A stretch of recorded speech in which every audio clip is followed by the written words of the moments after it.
അവധിക്കാലവും വിഷുവും കൂടുതൽ ആഘോഷമാക്കാൻ കൂടുതൽ പുതുമകളുമായി അപ്പോളോ സർക്കസ് വടകരയിൽ. കുട്ടികൾക്കുൾപ്പെടെ ഏറെ കൗതുകം പകരുന്ന നിരവധി ഐറ്റങ്ങളുമായി വടകര പുതിയ ബസ് സ്റ്റാൻഡിന് സമീപം കൃഷ്ണകൃപ ഓഡിറ്റോറിയത്തിനടുത്തായാണ് അപ്പോളോ സർക്കസ് നടക്കുന്നത്.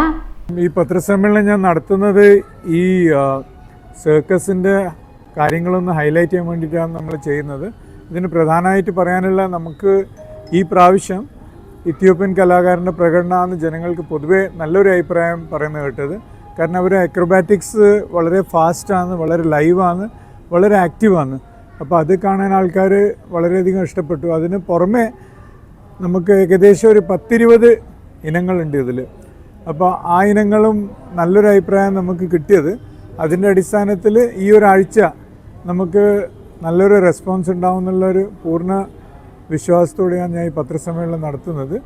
ഇതിൻ്റെ ഒരു പ്രതീക്ഷ എന്താണെന്ന് വെച്ചാൽ, ജനങ്ങൾക്ക് ഇന്നും കുറച്ചും ഒരു 2-3 പത്രക്കാർ പറഞ്ഞ പോലെ സർക്കസോട് വലിയൊരു താല്പര്യവും കമ്പവും ഉണ്ട്. എന്നുവെച്ചാൽ സർക്കസ് കാണുക, സർക്കസിനെ പ്രോത്സാഹിപ്പിക്കുക എന്നുള്ള ഒരു കൺസെപ്റ്റ് കേരളത്തിൽ പൊതുവേ ജനങ്ങൾക്കുണ്ട്. ഇവിടെ കുറച്ച് നല്ല ക്ലൗൺ ഐറ്റംസൊക്കെ നമ്മൾ വെച്ചിട്ടുണ്ട്. പിന്നെ വേറെയും ഒരു വെറൈറ്റി ആയിട്ടുള്ള ഐറ്റംസും ഈ നിങ്ങൾ കാണുന്ന ഈ റോബോട്ടിക് ആനിമൽ ഷോവും മൃഗങ്ങളില്ലാത്ത ആ ഒരു കാലഘട്ടം ആയതുകൊണ്ട് നമ്മൾ ഈ റോബോട്ടിക് ആനിമൽസ് കാണിച്ചും ആൾക്കാരെ അട്രാക്റ്റ് ചെയ്യാൻ വേണ്ടിയിട്ടാണ് നമ്മൾ ചെയ്യുന്നത്. അപ്പോൾ ഈ ഒരു സാഹചര്യത്തിൽ എനിക്ക് പറയാനുള്ളത്, ഈ സർക്കസിന് നല്ലൊരു റെസ്പോൺസ് ഉണ്ടാവുമെന്നുള്ള ഒരു പ്രതീക്ഷയിലാണ് ഈ പത്രസമ്മേളനം നടത്തുന്നതും. നിങ്ങളെല്ലാവരും ഒരു നല്ലൊരു കവറേജ്, കുറച്ച് ഐറ്റം എന്തെങ്കിലും ഒരു ന്യൂസായിട്ട് ഒരു സ്റ്റോറി ആയിട്ട് എന്തെങ്കിലും ഒന്ന് കൊടുത്തു കഴിഞ്ഞാൽ നമുക്ക് അതിനെക്കൊണ്ട് നല്ല ഗുണമുണ്ടാവും എന്നുള്ളൊരു റിക്വസ്റ്റുമായിട്ടാണ് ഞാനത്. ലാസ്റ്റ് ഡേറ്റ് 20-ാം തീയതിയാണ്. ഇനി ഞങ്ങൾ ഏതാണ്ട് 8 ദിവസം മാത്രമേ ഉള്ളൂ. ആ 8 ദിവസം വൈവിധ്യമാർന്നിട്ടുള്ള ഐറ്റംസും കാര്യങ്ങളായിട്ടാണ് ഇനി പോവുക. വിഷു പ്രമാണിച്ചിട്ടുള്ള ചില മാറ്റങ്ങളും കാര്യങ്ങളൊക്കെ ഐറ്റംസിലൊക്കെ വരുന്നുണ്ട്. അപ്പോൾ കൂടുതൽ ആൾക്കാരെ ഞങ്ങൾ ഈ സമയത്തേക്ക് പ്രതീക്ഷിക്കുന്നു. പൊതുവെ എങ്ങനെയാണെന്ന് വെച്ചാൽ, നമ്മൾ ആദ്യത്തെ ഷെഡ്യൂൾ ഒരു 2 ആഴ്ച ഒരു സെറ്റ് ഓഫ് പ്രോഗ്രാം ഉണ്ടാവുക. പിന്നെ ആ 2 ആഴ്ച കഴിഞ്ഞിട്ട് ഈ പ്രോഗ്രാമിൽ കുറച്ച് മാറ്റങ്ങൾ വരുത്തും. എന്തിനാ വെച്ചാൽ ജനങ്ങളുടെ ഇടയിലൊരു താല്പര്യം കൂട്ടാൻ വേണ്ടിയിട്ട്. കാരണം ഈ സർക്കസോട് താല്പര്യമുള്ള ആൾക്കാർ ഒരു പ്രാവശ്യം കണ്ടാൽ പിന്നെയും വന്ന് കാണുകയൊക്കെ ചെയ്യുന്നുണ്ട്. അപ്പോൾ ആ ചേഞ്ച് ഓഫ് പ്രോഗ്രാം വെച്ചിട്ടുള്ള, ഇതിപ്പോൾ ചേഞ്ച് ഓഫ് പ്രോഗ്രാമാണ് ഇപ്പോൾ നടന്നുകൊണ്ടിരിക്കുന്നത്. അപ്പോൾ ആ ചേഞ്ച് ഓഫ് പ്രോഗ്രാമിൽ കുറച്ച് കാണാൻ ആൾക്കാർക്ക് താല്പര്യം ഉണ്ടാവുന്നു. നിങ്ങളെ ഒരു സഹകരണത്തിന് വേണ്ടിയിട്ടാണ് നമ്മൾ ഈ പത്രസമ്മേളനം വിളിച്ചു ചേർത്തത്.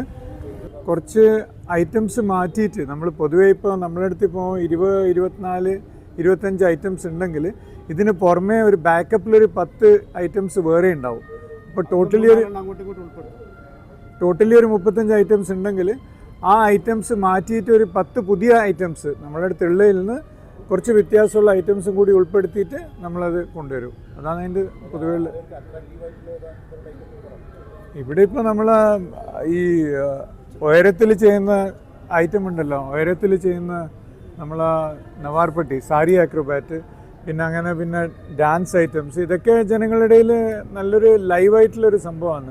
കാരണം ഞാൻ കണ്ടെടുത്തോളം ഈ സാരി ആക്രോബാറ്റ് നമ്മൾ ഇന്ത്യയിൽ തന്നെ ഓൾ ഇന്ത്യ തലത്തിൽ ഒരു സമ്മാനം കിട്ടിയ ഒരു ഐറ്റമാണ്. എന്നുവെച്ചാൽ അവർ ഈ നിങ്ങളിപ്പം കണ്ടിട്ടുണ്ടോ, ഈ കളേഴ്സ് ഓഫ് ടി വിയിലും പല ചാനൽസിലും ഈ 30 minutes to 30 seconds to fame, 30 second, ഇപ്പോൾ നമ്മളിപ്പം കാണുന്ന റീൽസ് പോലെ ഏറ്റവും മികച്ച ഇനം എന്ന നിലയിൽ തിരഞ്ഞെടുക്കപ്പെട്ട 3-4 ഐറ്റംസ് ഉണ്ട് ഇവിടെ.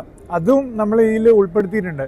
അതിനെക്കൊണ്ട് ആൾക്കാർക്ക് ഇപ്പം ഒരു ഐറ്റം തന്നെ കാണാൻ തന്നെ ആൾക്കാർ വന്നിട്ട് ആ ഫുൾ ഷോ കാണും. കാരണം ഒരു ചേഞ്ചാണല്ലോ നമ്മൾ സാധാരണ കാണുന്ന എൻ്റർടൈൻമെൻറ്റിൽ. ഇതൊരു റിയൽ എൻ്റർടൈൻമെൻറ്റാണ്. എന്ന് വെച്ചാൽ ആൾക്കാർ പച്ചയ്ക്ക് ചെയ്യുന്ന ഒരു കല, എന്ന് വെച്ചാൽ ഒരു ഡ്രമാറ്റിക്സോ ആക്രോബാറ്റിക്സ് ആണെങ്കിലും അത് ഒരു ലൈവായിട്ടുള്ള ഒരു റിയൽ ഇതാണ്. ഒരു ഡ്യൂപ്പോ അല്ലെങ്കിൽ അതിൽ ക്യാമറ ട്രിക്കോ അല്ലെങ്കിൽ വേറെ ഡമ്മിയോ അങ്ങനത്തെ ഒരു പരിപാടിയും ഇല്ല. അപ്പോൾ ആ ഒരു കൺസെപ്റ്റിൽ നോക്കുകയാണെങ്കിൽ നമുക്ക് വളരെ നല്ല ആക്രോബാറ്റിക് പെർഫോമൻസ് ആണ് ഇത്യോപ്യൻ ആർട്ടിസ്റ്റ് ചെയ്യുന്നത്. 2:30, 5, 7:30 എന്നിങ്ങനെയാണ് ദിവസേന 3 പ്രദർശനങ്ങളുള്ളത്. കണ്ണഞ്ചിപ്പിക്കുന്ന അഭ്യാസ പ്രകടനങ്ങളും കൗതുകം പകരുന്ന പ്രകടനങ്ങളുമുണ്ട്. ഏപ്രിൽ 20 വരെ പ്രദർശനം തുടരും. Ethiopian act, sari acrobat, group cycle, hula hoop തുടങ്ങിയ പ്രകടനങ്ങൾ കാണാം അപ്പോളോ സർക്കസിൽ.